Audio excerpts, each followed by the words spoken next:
Hello friends, आज के इस वीडियो में हम भारत के वीर योद्धा महाराणा प्रताप के बारे में बात करेंगे, जो अपने बहादुरी और मान सम्मान के लिए जाने जाते हैं। महाराणा प्रताप का पूरा नाम राजा महाराणा प्रताप सिंह था। वे उदयपुर मेवाड़ में सिसोदिया राजवंश के राजा थे।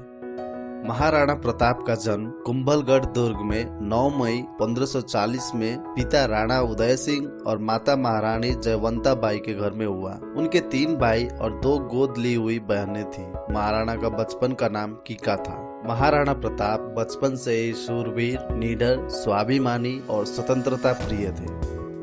महाराणा प्रताप के पारिवारिक जीवन के बारे में बात करें तो उन्होंने कुल 11 शादियां की थी। इन सभी रानियों से उन्हें कुल 17 पुत्र हुए। महाराणा प्रताप के शक्ति के बारे में बात किया जाए तो उन्हें एक विशालकाय शरीर वाला कहा जाता था। वो जो कवच प्रयोग करते थे उसका कुल वजन 72 किलो था, भाला 81 किलो का और ढाल तलवार मिलाकर 55 किलो था। उनका खुद का वजन 1.5 कुंटल का था।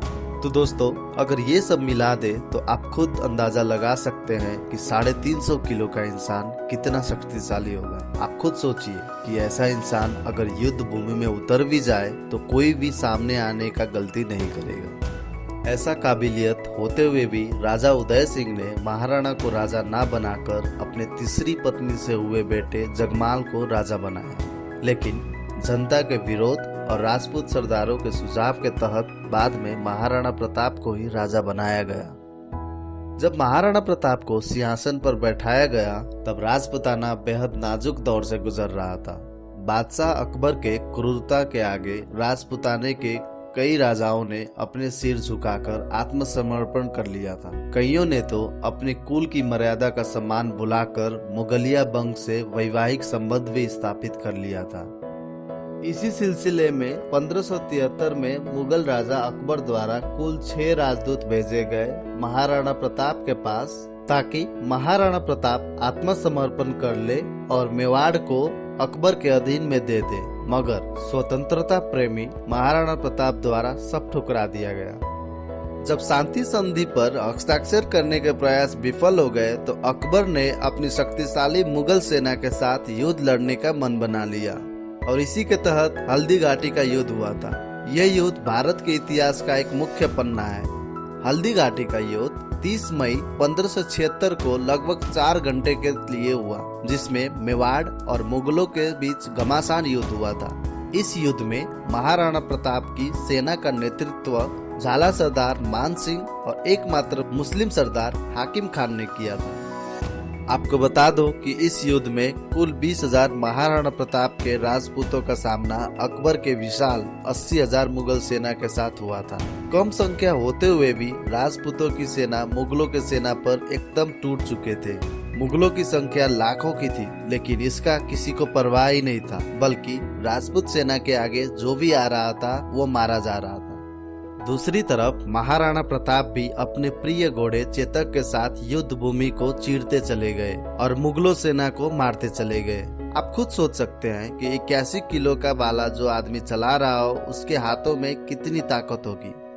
कहा जाता है कि इसी युद्ध में महाराणा प्रताप के प्रिय घोड़े चेतक ने अपने मालिक यानी कि महाराणा प्रताप की जान बचाने के लिए अपना जान कुर्बान कर दिया। इस युद्ध में चेतक को भी बहुत सारा चोट लगा था और कहा जाता है कि उसका एक पैर भी टूट गया था। लेकिन जब महाराणा प्रताप को बचाने की बारी आई तब चेतक ने ऐसे बुरे हाल में भी 28 फीट चौड़ा नदी को कूदकर पार कर दिया। लेकिन दुर्भाग्यवश चेतक की जान चली गई, जिस पर महाराणा प्रताप बहुत रोए थे। अक्सर लोग कहते हैं कि इस युद्ध के बाद महाराणा प्रताप भाग गए थे, लेकिन ऐसा कदापि नहीं है। जब अकबर को महाराणा प्रताप के सुरक्षित निकलने की खबर मिली तब उसे बहुत गुस्सा आया और अकबर खुद ही सेना को लेकर महाराणा प्रताप के पीछे पीछे गया। उस समय महाराणा प्रताप ने पहाड़ी में छिपकर छापामार युद्ध नीति का प्रयोग किया। दोस्तों, छापामार युद्ध नीति में कौन कहां से निकलकर आपको मार देगा पता ही नहीं चलता। तो ऐसे ही मुगल सेना मरते जा रहे थे, जिसको देखकर अकबर डर गया और भाग गया। इसके बाद भी महाराणा प्रताप का मानना था कि जब तक मेवाड़ को पूरी तरह स्वतंत्र ना बना दूं तब तक गद्दी पर बैठूंगा नहीं। और इसीलिए वो जंगल की ओर चले गए और गुजारा करने लगे। उनके साथ उनकी पहली पत्नी और बच्चे थे। जंगल में वह लोग बहुत दिक्कत से रहने लगे। स्थिति इतना खराब था कि वह लोग घास का रोटी बनाकर खाते थे।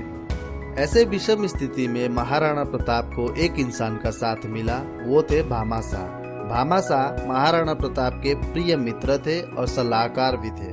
भामाशाह ने अपनी पूरी संपत्ति महाराणा प्रताप को सौंप दिया। इसीलिए आज तक पूरे भारत में इस दानवीर भामाशाह की कहानियां सुनने को मिलती है। कहा जाता है कि दानवीर कर्ण के बाद बड़ा दानवीरों में दूसरा नाम भामाशाह का ही आता है। संपत्ति मिलने के बाद महाराणा प्रताप को लगा कि अब फिर से अपना सेना खड़ा करके अकबर के विरुद्ध जंग जीत सकता हूँ, और उन्होंने ऐसा ही किया। उन्होंने अच्छी सी सेना बनाया और फिर से अकबर पर टूट पड़े। इस सिलसिले में अकबर को सेना को ही लूटने लगे और उनको मार के भगाया और चित्तौड़ और मांडलगढ़ को छोड़कर संपूर्ण मेवाड़ को फिर से महाराणा प्रताप ने जीत लिया। जिन लोगों को लगता है कि 1576 के युद्ध के बाद महाराणा प्रताप की हार हुई थी, तो इस वीडियो के बाद तो स्पष्ट हो गया होगा कि महाराणा प्रताप की कोई हार नहीं हुई थी, बल्कि उल्टा अकबर डर के भाग गया था। हालांकि 1576 के बाद भी कई सारे युद्ध हुए जिसमें महाराणा प्रताप ने अकबर को धूल चटाया था। आगे चलकर 1597 में 29 जनवरी के दिन महाराणा प्रताप की मृत्यु हो गई। आशा करता हूँ आपको महाराणा प्रताप की कहानी पसंद आया होगा। यह वीडियो आपको कैसा लगा कमेंट करके जरूर बताएं।